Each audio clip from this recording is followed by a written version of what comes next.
এই যে ওয়েদার আসলে ফ্যামিলি সবার সাথে থাকেন, সবাই লং জার্নি করতেছেন, ডিফারেন্ট সিটিতে যাচ্ছেন।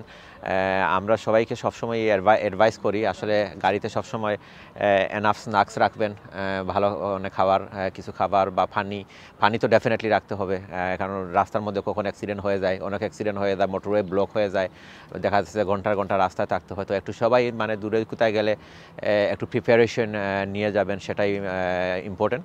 আর একটা হলো আপনার গাড়ির যেগুলো আপনার স্ক্রিন ওয়াশ আসেনি দেখতে হবে, তো অনেক সময় স্ক্রিনের মধ্যে যখন ধুলাবালু হয়ে যায় উইন্ড স্ক্রিনে, তখন আবার যদি স্ক্রিন ওয়াশ না থাকে তাহলে কীভাবে ওয়াশ করবেন, এইটা একটা ব্যাপার। তারপরে আপনার গাড়ির সার্ভিসিং যেগুলো আছে এগুলো, আর টায়ারের দিকে মানে খুব বেশি খেয়াল রাখতে হবে। রাস্তা আসলে খুব বেশি গরম হয়ে যায়, মোটরওয়ে যখন হিট ওয়েভ যখন আসে তখন রাস্তা খুব বেশি গরম হয়ে যায়। গরমের কারণে দেখা যাচ্ছে যে টায়ারের মধ্যে যদি লাইফ যদি কম থাকে তাহলে টায়ারটা গরমের কারণে বাস্ট হয়ে যায় অনেক সময় ড্রাইভিংয়ের মধ্যে। তো এগুলা সবাই আসলে কেয়ারফুলি একটু মেনটেন করবেন। আর আপনার অ্যাক্সিডেন্ট আসলে সামারে অনেকে আসলে মনে করেন যে হয়তো অ্যাক্সিডেন্ট বেশি হয় না ওয়েদার ভালো থাকার কারণে, আসলে দেখা যাচ্ছে সামারে আরও বেশি অ্যাক্সিডেন্ট হয়। সামারে মানুষের অনেক ইয়াং ড্রাইভার যারা আছে তাদের কনসেন্ট্রেশন বেশি মানে থাকে না on the road, loud music থাকে গাড়িতে, অনেকে আসলে মানে লং ড্রাইভে গেলে লাউড মিউজিক, তারপরে একটু রাফ ড্রাইভিং করে ওয়েদার ভালো থাকার কারণে। তো অ্যাক্সিডেন্ট যে কোনো সময় হয়ে যায়, আপনার নিজের দোষ হতে পারে, না হতে পারে। আর যদি কোনো সময় অ্যাক্সিডেন্ট যদি হয় তাহলে আমাদের কাছে আসবেন, অটোমেকের কাছে।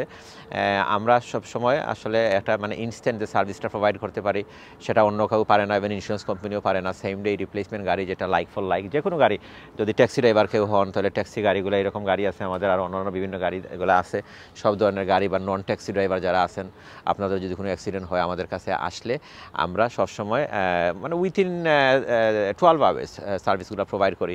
ইন্স্যুরেন্স কোম্পানির সাথে আমরা লাইবিলিটি এস্টাবলিশ করার আগেই আমরা গাড়ি দিয়ে দিই, কারণ আমরা জানি যে গাড়িটা হচ্ছে সবার জন্য প্রায়োরিটি। অনেক সময় দেখা গেছে যে আপনার এইখানে একটা এক্সাম্পল দেখাই, এই যে একটা গাড়ি দেখেন আপনার অ্যাক্সিডেন্ট, কিছুদিন আগে একজন বোন এই গাড়িটা চালাচ্ছিলেন, অ্যাক্সিডেন্ট হয়েছে রাস্তার মধ্যে, সানডে ছিল তখন। তো রাস্তা যখন অ্যাক্সিডেন্ট হয়েছে, হঠাৎ করে অ্যাক্সিডেন্ট হয়েছে, উনিও মানে আসলে আমার কথা শুনেই স্ক্রিনশট দিয়ে আমাদের নাম্বারটা রাখছিলেন। অ্যাক্সিডেন্ট লোকেশন থেকে উনি সাথেই আমাদেরকে কল দিয়েছেন ওই স্ক্রিনশটটা রাখার কারণে।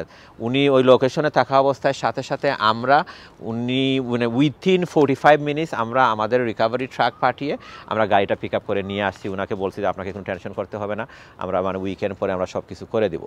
তো এই ক্লেমটা প্রসেস হচ্ছে, সব কিছু হয়ে যাচ্ছে, মোটামুটি শেষ, ওনার পেমেন্টও চলে আসবে। তো এইরকম এক্সাম্পল আসলে অনেক এক্সাম্পল আছে আমাদের। আমি মানে যারা স্যাটিসফাইড যারা আছেন, আপনারা আমাদের ভিউয়ার্স যারা আছেন বা আমাদের কাস্টমার যারা আছেন, আপনারা মাঝে মধ্যে আমাদের ভিডিওতে গিয়ে কিছু কমেন্ট করবেন যে আপনারা কী ধরনের সার্ভিস পাইলেন। এগুলা আসলে যেটা হয়, অনেকে যখন ভালো সার্ভিস যারা সবসময় পান, যারা হ্যাপি থাকেন, তারা কিন্তু ওই সময়টা নেন না কোনো কমেন্ট বা ফিডব্যাক দেওয়ার জন্য। তো আপনারা তাদেরকে বলবো যারা এক্সপিরিয়েন্স করেছেন, ভালো সার্ভিস যারা পেয়েছেন, আমাদের কিছু ফিডব্যাক দেবেন। আর সবাই ভালো থাকবেন। আর এই সামারে আমরা আরও একটা মানে অফার নিয়ে আসছি, যেটা মাঝে মধ্যে আমরা দেই, এটা সবসময় থাকে না, ক্যাশব্যাক। নন ফল্ট যদি কোনো অ্যাক্সিডেন্ট হয়, আপনার যদি মানে রিজনেবল যদি অ্যাক্সিডেন্ট হয়, তাহলে আমরা আপ টু 500 পাউন্ড ক্যাশব্যাক দেবো। সো আপ টু 500 যখন আমরা বলি, অনেকে আপনারা বুঝেন যে মনে হয় একেবারে অ্যাক্সিডেন্ট হইলেই 500 পাউন্ড দিয়ে দেবো, না। ক্লেমের মধ্যে ছোটো ক্লেম আছে, বড় ক্লেম আছে, ম্যাক্সিমাম 500 ক্লেম বুঝে আপ টু 500 পাউন্ড ক্যাশব্যাকের সুবিধা আছে। আবারও বলতেছি, সবাই নাম্বারটা সেভ করে রাখবেন, যে কোনো সময় যদি কোনো অ্যাক্সিডেন্ট হয়, কারো চাইনা অ্যাক্সিডেন্ট হোক, অ্যাক্সিডেন্ট হলে আমাদের কাছে আসবেন। ভালো থাকেন সবাই, আসসালামু আলাইকুম।